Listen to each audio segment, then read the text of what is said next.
Olá, tudo bem? Aqui Hamilton Quirino falando de condomínio saudável.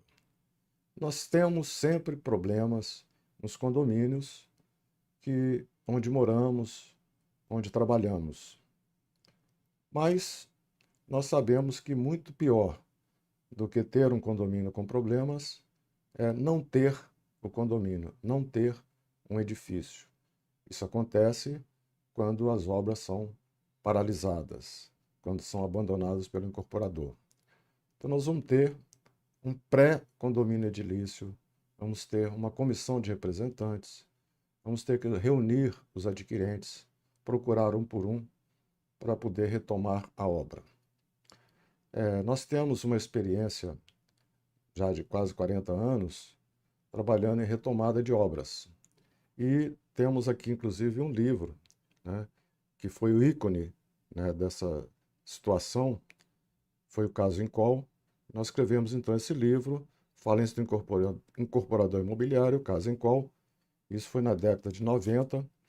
A Incol teve a falência decretada em 97, deixou 760 obras paradas em todo o Brasil, e nós ficamos à frente aqui no Rio, de 20 obras, e além de outros estados, e até hoje trabalhamos nesse setor. O que fazer quando nos deparamos, né, com uma obra parada, com esqueleto, ou com um tapume quando a obra nem sequer começou, e já pagamos tudo, ou pagamos uma grande parte? A frustração é muito maior, né, evidentemente, do que nós temos um problema no condomínio, num prédio, numa casa que nós já moramos, nós estamos ali. Aí há os problemas de vizinhança, sim, mas o problema maior é quando não tem sequer a vizinhança, quando nós temos ainda um terreno baldio, um esqueleto, um abandono de obra. O que fazer, né? Quais são as opções? Nós temos 4 opções válidas ou não, dependendo de cada caso. A primeira opção é nada fazer, é se omitir, deixar para lá, assumir o prejuízo, e essa não é uma opção. Desistir nunca deve ser uma opção. A segunda opção, que vem logo, né, aí se imagina logo, é fazer uma ação judicial de indenização, de perdas e danos, de rescisão daquela promessa de compra e venda, e isso também não é uma boa opção quando uma obra está parada, abandonada.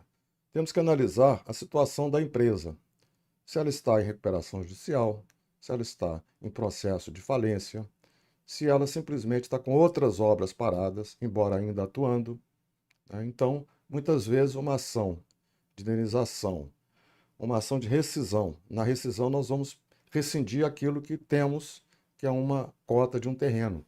Nós vamos trocar, muitas vezes, uma unidade por uma sentença que muitas vezes não pode ser cumprida. Por quê? Porque a empresa quebrou.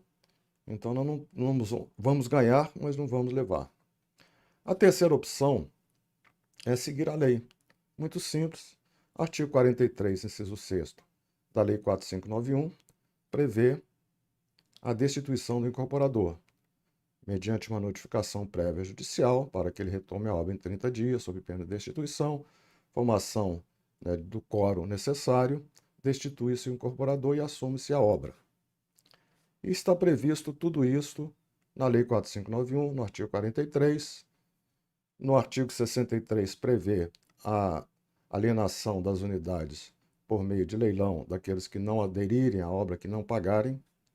A comissão de representantes tem poder de assinar a escritura após esse leilão. Hoje, com alteração em 2022, nós já temos a possibilidade de fazer escrituras mesmo sem o leilão. Isso já acontecia desde 2004 com o patrimônio de afetação, aqueles empreendimentos que estão carimbados com patrimônio de afetação. Muito bem, então nós temos esta opção terceira, que é a melhor, que é destituir o incorporador. Seguir o que diz a lei. A lei é de 64, mas o Caio Mário, autor da lei, autor do projeto que se transformou na Lei 4591, já previa essa situação, né, criando uma comissão de representantes com mínimo de 3, e daí se faz essa destituição do incorporador, e com base nisso, né, nós já tivemos, só no caso da Encol, aqui no Rio 20 obras nesse sentido e pelo resto do país um número de 760 obras. E outros empreendimentos, até hoje eu trabalho nesse setor, já tendo atingido cerca de 80 obras retomadas. Mas existe uma quarta opção, que é a melhor de todas. É melhor do que simplesmente destituir o incorporador, formar maioria exigida por lei e, enfim, assumir a obra com de forma unilateral, quer dizer, destitui o incorporador, faz a notificação judicial, ele não cumpre aquele prazo, é destituído e os condôminos se reúnem e formam o condomínio. Parece fácil, mas não é fácil, porque os condôminos muitas vezes têm um dentista, outro é médico, outro é advogado, mas eles não têm, às vezes, a experiência, né, de tocar uma obra. E a pior coisa que pode acontecer é alguém retomar uma obra e depois não concluir, porque aí a frustração ocorre duas vezes. Primeiro, com a empresa que quebrou, que parou a obra. E segundo, com a comissão que não teve condições, né, de terminar, de concluir aquele empreendimento. Então, a quarta opção, que eu considero a melhor, a mais segura, é negociar com o incorporador. Chegar e dizer: olha, incorporador, nós vamos assumir a sua obra, as ações em andamento elas vão perder o objeto, nós vamos terminar a sua obra, vamos concluir a sua edificação, mas para isso precisamos de quê? Precisamos da listagem de todos os adquirentes, precisamos de ter uma procuração para outorga da escritura, porque a comissão de representantes pode fazer escrituras, mas se nós tivermos uma procuração, seria muito mais fácil, muito melhor.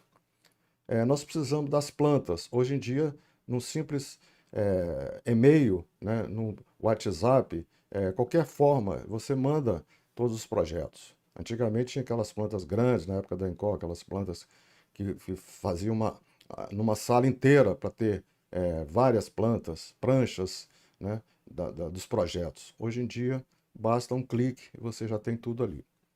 E todas as informações sobre recolhimento do INSS, recolhimento do ISS, tudo aquilo porque o IPTU a gente tira na hora, né, na prefeitura, tira online, não tem problema nenhum.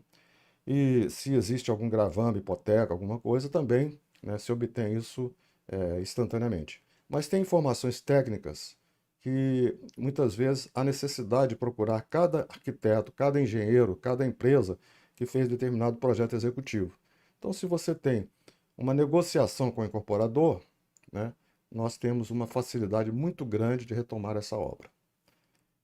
Aconteceu exatamente com a Encol, em que houve uma negociação e aquilo facilitou, porque na época não existia essa possibilidade de fazer escritura direta só através do leilão. Hoje já existe essa possibilidade, mas na época nós tínhamos procuração para todo o Brasil, 760 obras, tínhamos procuração para assinar as escrituras, tínhamos a relação dos devedores, né, completo, dos condôminos, dos adquirentes e de quem tinha quitado, quem tinha ainda saldo a pagar, enfim, e o custo da obra, né, orçamentos. Então, tudo isso a gente já tinha e é o melhor caminho. Então, eu espero que possa ter contribuído e fico à disposição neste canal. Agradeço aquelas pessoas que já se inscreveram no canal e espero que mais pessoas se inscrevam. E eu estou aqui toda semana trazendo informações, discutindo, debatendo questões relacionadas com o condomínio já habitado. E hoje nós estamos falando do condomínio ainda a ser habitado, com o grupo que se reúne e que resolve trocar aquele esqueleto por um prédio. Resolve trocar uma sentença, que é um papel, por uma chave. Muito obrigado pela atenção.